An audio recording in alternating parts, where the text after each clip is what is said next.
Hello everyone. So here are your notes for 9.6, solving right triangles.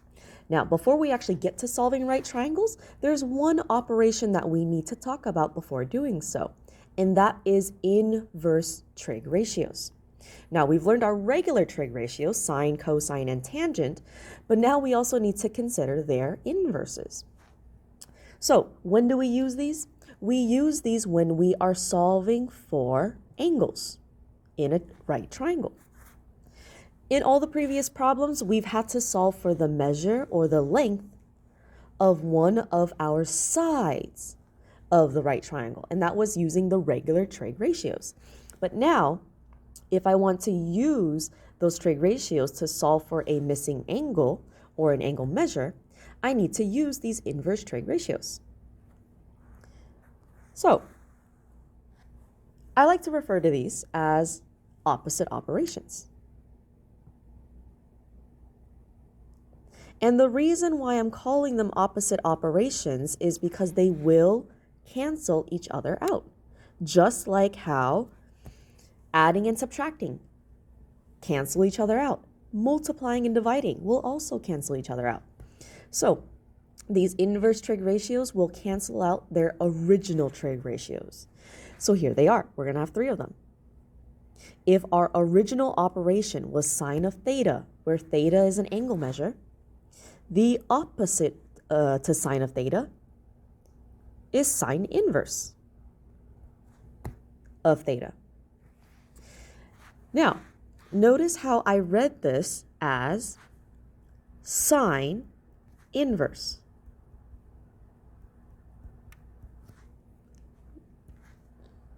Okay, so please keep that in mind. I know that it looks like sine to the -1, but that's just the way it's written. Okay, the way we read this is sine inverse. Or if you choose to, you can also say inverse sine. That's also correct as well. All right, so then of course, if you have cosine, the regular trig operation, cosine of theta, the opposite of cosine of theta is cosine inverse of theta.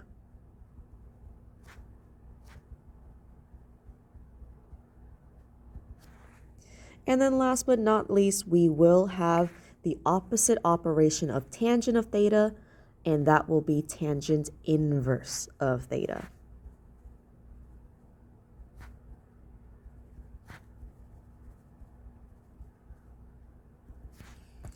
All right, so those are our 3 trig inverse operations. Let's go ahead and let's see how they are actually used. All right, here we go. So in example 1, they are asking us to determine which angle has the given trigonometric ratio, and then they do also want us to solve for the angle measure.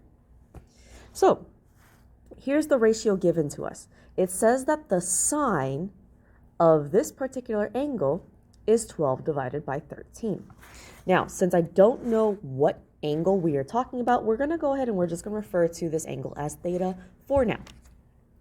Let's go ahead and let's write the equation. So sine of theta is going to be equal to 12 divided by 13. Now, this is where our knowledge of sine, cosine, and tangent come into handy. Sine is the opposite leg divided by the hypotenuse. So now what we're going to do is we're going to look at the ratio and correspond it to the correct sides. 12 needs to be the opposite leg. So now I look at my triangle and I see, okay, which side is 12 units? Oh, FD is 12 units long. So side FD is going to be the opposite leg. We're going to label it like so. And then looking again at our ratio, the hypotenuse matches with 13 in the denominator. So the side that's 13 units long, this side right here, FE, that is going to be our hypotenuse. Okay. All right, so from here, this is what we're going to do. In order to figure out which angle we are working with, here's what we use. Use the opposite leg to identify your angle. In other words, theta. Okay? Here's what I mean. If we take a look at our opposite leg, it's side FD. I know that if I go from FD and I find the angle that is across from FD, that's going to be the angle that has this ratio of sine, which is 12 divided by 13. So side FD is right over here. So if I go ahead and kind of go backwards from side FD, I'm going to head towards angle E. So angle E is the angle with the proper ratio. So now let's go ahead and let's rewrite our equation with everything substituted in. We will have sine of angle E is equal to 12 divided by 13. Great, so we went ahead and identified which angle it is. Now we need to finish up the rest of the problem, which says to solve for the angle measure.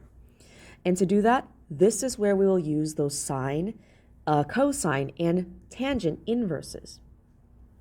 Now, the reason why we do that is because I'm trying to solve for angle E. My variable is right over here on this left side. I need to get rid of just sine. But again, sine is an operation.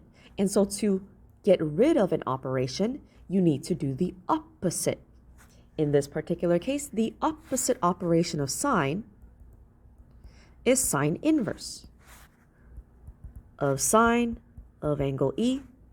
And I don't just do it to one side. I need to make sure that I take sine inverse or use sine inverse on both sides, just like we would if we were to subtract, add, multiply, or divide while solving.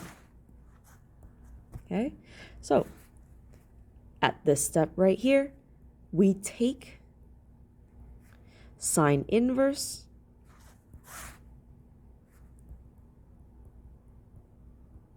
on both sides. Okay. All right, and then of course, because I'm taking sine inverse on both sides, my sine inverse and my sine operations cancel out. And what I'm left with on the left side of the equation is just angle E. And angle E is equal to the sine inverse of 12 divided by 13. And this is where we are going to go ahead and put this into a calculator. All right, so let's go ahead and let's show you how to put this into a calculator. Now, the problem, or rather the expression, says sine inverse. Now, to find sine inverse on our Desmos calculator here, we need to click on this little FUNC, func, or function button. So let's go ahead and do that.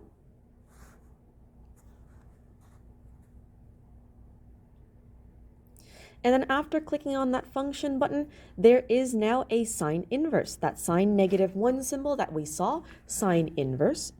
We can click on that. And then we can go ahead and now do 12 divided by 13. And then hit the right arrow key to make sure that we move that cursor out, and then closing our parentheses. Hitting enter, we get our final answer to be 67.38, but we're going to go ahead and we're going to round to the nearest tenths. So I need to consider whether or not I'm going to change this 3 to a 4. And in order to do that, I look at the number right next to it, which is an 8. Because this 8 is greater than 5, I do have to change this whole number to go from 67 and 3/10 to 67 and 4/10. We will be rounding up. So, our final answer for angle E, go ahead and write it off here to the side. The measure of angle E is approximately 67 4/10 of a degree.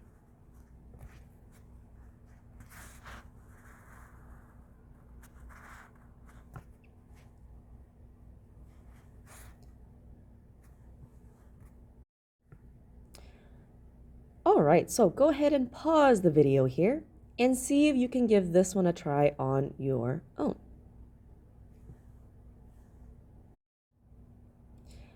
All right, so go ahead and double check over your answer. Again, because I didn't know what the angle was originally, I called it theta. But now that we're looking at cosine, cosine is adjacent divided by hypotenuse. So I went ahead and of course labeled the hypotenuse and the adjacent. But again, keep in mind that I need to use the opposite leg to identify the angle. And I know it's a little bit small, but theta, our angle, is angle A. Now, one thing that I want to make sure that I mention is where you need to write your inverse trig ratio.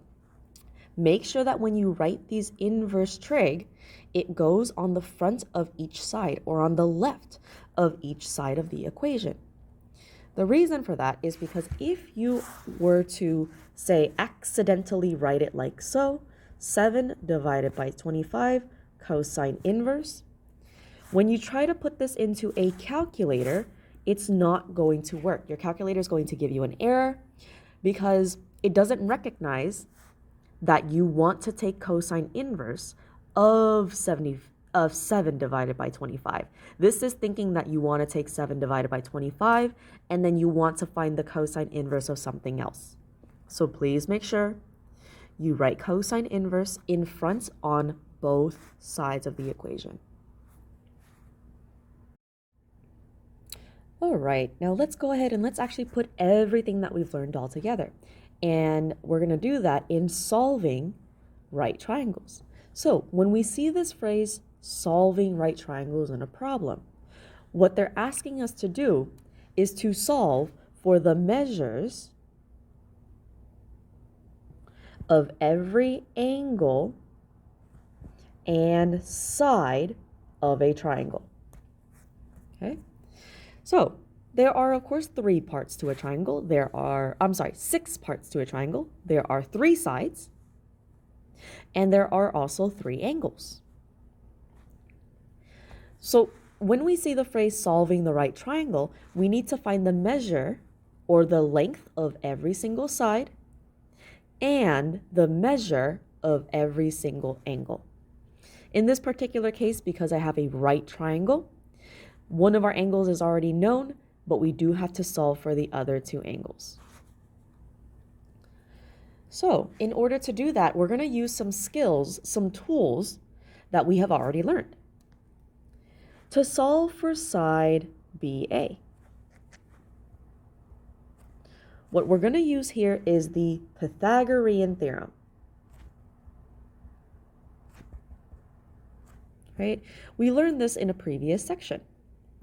Pythagorean theorem looks like a squared plus b squared is equal to c squared, where your variable c is always the length of the hypotenuse.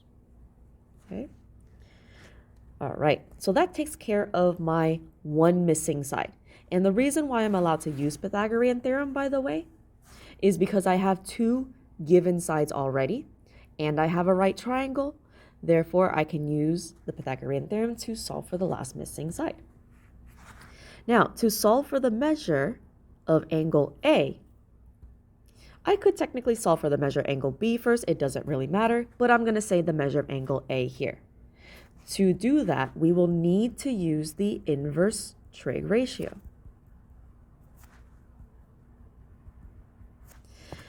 And now, the way we set this up is using regular trig, of course. And to make sure that we get the answer as accurate as possible, I want to make a reminder to you that when we choose the 2 sides for the trig ratio, we want to use the 2 given sides for the trig ratio.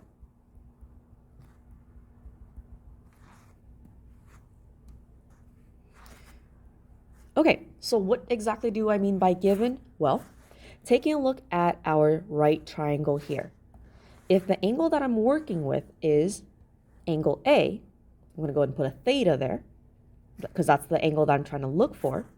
Then I take a look to see which sides of the triangle, which two sides were already given.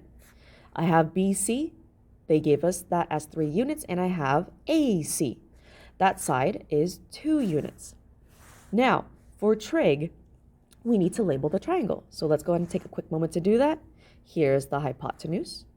The side opposite to the angle that I'm solving for is the opposite leg, and the last leg is going to be the adjacent leg. Okay. And then taking a look at the two sides that were given, it's actually the opposite leg and the adjacent leg. So because I'm given these two legs, I can basically determine that, oh, it's supposed to be tangent of angle A because tangent is the opposite leg divided by the adjacent leg. Okay. All right, and then of course, like I said earlier, in solving, you will need to use the inverse trig ratio at some point because we want to get rid of this operation in order to figure out what the measure of our angle is. All right, and then last but not least, of course, we need to solve for the measure of angle B. And in order to solve for the measure of angle B, this is something that we've used over and over again in all of our triangles, and that is the triangle sum theorem. What does this theorem say? It says that if you take all the angles in a triangle, so I take the measure of angle A, I add it together with the measure of angle B, and add that together with the measure of angle C, this should all equal to be 180 degrees. So I know what angle C is. It's 90 degrees, so I could substitute that in. I also know that angle A, whatever angle A is, I would have already solved for it. So I can substitute angle A in as well. And once I substitute those two values in, I can finish solving for the measure of angle B. And that right there is how we will solve for every single part of the right triangle. Now, you can do it in really any order that you want, but in order just to make sure that we cover all of our bases, let's be sure to do the Pythagorean theorem first, solve for the missing side, and then the second step, use the inverse trig ratio to solve for one of the missing angles, and then last but not least, solve for the last missing angle using the triangle sum theorem. And if you go ahead and follow all 3 steps, we will basically cover all the measures of the triangle. All right, so let's go ahead and let's take a look at an actual example of solving the right triangle. So here we have an example 2. Straight away, they just tell us to solve for the right triangle, and they want us to round the answer to the nearest tenths. So taking a look at our triangle here, we notice several things missing. First, I don't have a measurement for side DE. Looking on the inside of the triangle, I'm missing angle measures for angle D and angle E. But if we go ahead and, like I said earlier, we follow all of the steps, the first thing that we're going to do is use the Pythagorean theorem.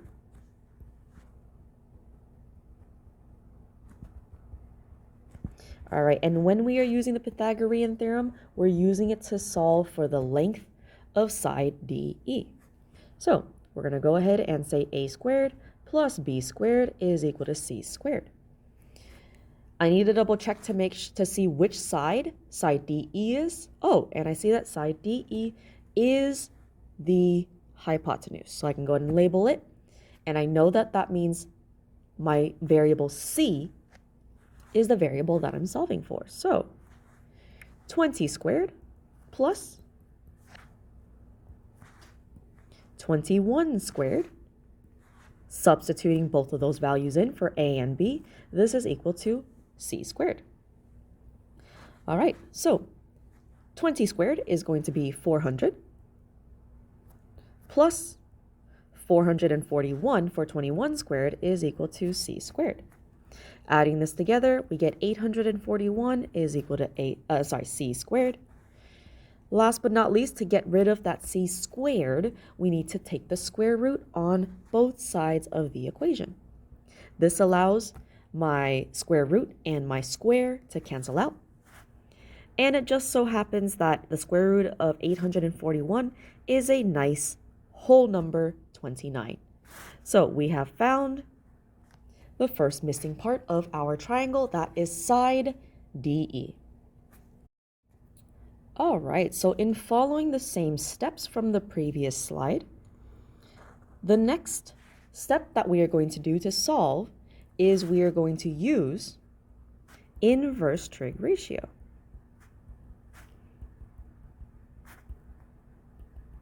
And when we are using this inverse trig ratio, we're going to have to solve for one of the angles. Doesn't matter which one. I'm just going to go ahead and decide that we're going to solve for angle E first. So, if I'm solving for angle E is going to be theta. And because angle E is theta, I need to label the rest of the triangle based on angle E. I already know where the hypotenuse is. The side that is across or opposite to angle E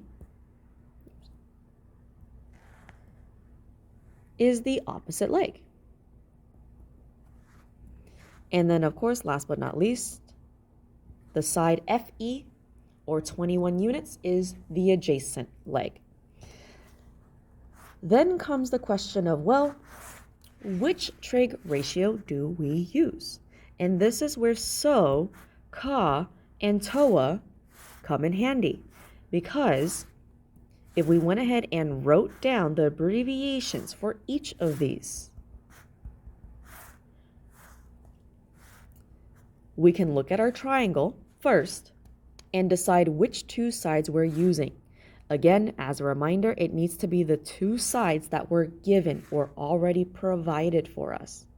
Those two sides are the opposite leg and the adjacent leg. So now I look at SO.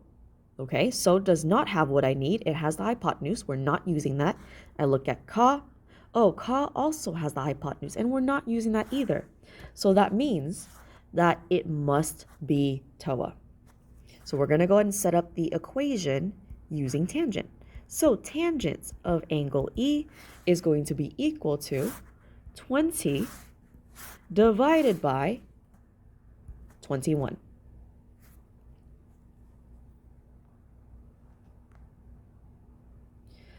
All right, let's go ahead and let's finish solving for angle E. Because I want angle E by itself, I need to get rid of the operation of tangent. To do that, we have its opposite, and that is tangent inverse. So I take tangent inverse of tangent of angle E, and I also take tangent inverse of the other side as well. So tangent inverse of 20 divided by 21. My tangent inverse and tangent on the left side cancel out because they are opposite operations. And now I'm just left with angle E is equal to tangent inverse of 20 divided by 21. Let's go ahead and let's put this into a calculator. Okay. Go ahead and pull up the Desmos calculator. I'm going to go ahead and pull it up off to the side right here.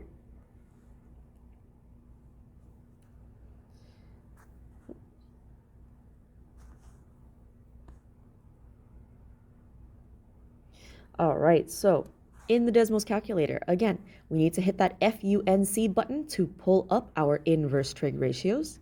Type tangent inverse of 20.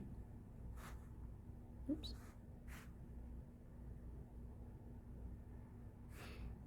There we go, 20 divided by 21. And then making sure we close up our parentheses, hitting equals. If I zoom in a little bit, there's our answer for the angle. It is about 43 and 6/10. Making sure that I don't need to round up to 7/10, I look at the number next to the 6. It's a 0, so this number is going to remain as 43 and 6/10. So our final answer for the measure of angle E is approximately 43 degrees and 6/10. All right, so we are 2/3 of the way done because what's still left over is solving for angle D. I have the missing side. I just found the measure of angle E. Now I need to find the measure of angle D. And in order to do that, we are going to go ahead and use the triangle sum theorem. So right over here on the side, step 3 is to use the triangle sum theorem. And again, I'm using this because I want to solve for the measure of angle D. So adding all the angles up, I get the measure of angle D plus the measure of angle E plus the measure of angle F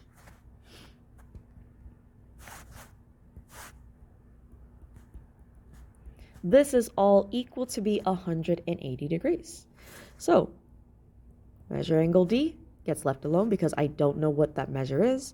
Measure angle E was 43 and 6/10 of a degree. And I'm adding 90 degrees to that.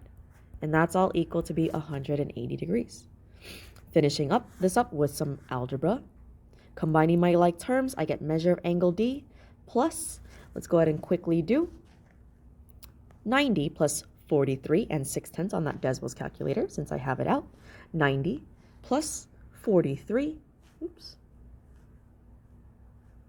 and 6/10. That's going to be equal to 133 and 6/10 of a degree. This is, of course, equal to 180. Finally, subtracting 133 and 6/10 on both sides of the equation.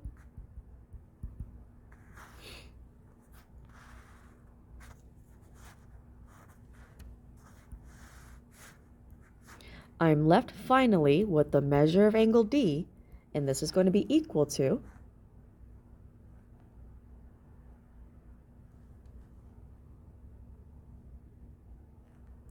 let's see, 180 minus 133 and 6/10. There we go. 46. 46 and 4/10 of a degree.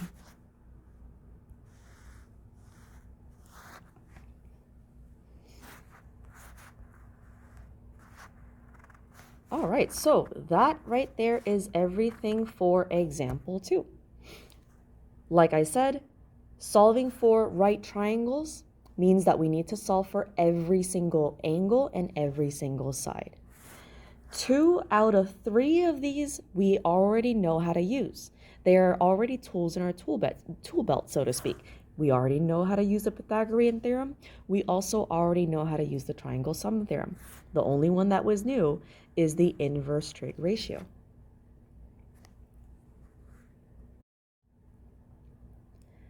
All right, so last you try for this video. Go ahead and pause the video here and see if you can give this one a try on your own. All right, go ahead and double check over your answers here. Step 1, here is the Pythagorean theorem that I used to solve for our missing side JG. Please keep in mind that this time around, we are not solving for the variable C. C, the hypotenuse, has already been provided to us.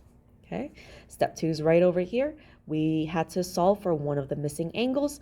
I went ahead and chose to do angle H. If you chose to do angle G, that's perfectly fine. Just make sure that the measure of angle G matches the measure of angle G that I got down over here after doing step 3, which is the triangle sum theorem. Okay. All right, so that's it for this video. Technically, it's part 1. There is another part. And I'll go ahead and link it down below. But other than that, thank you very much for watching.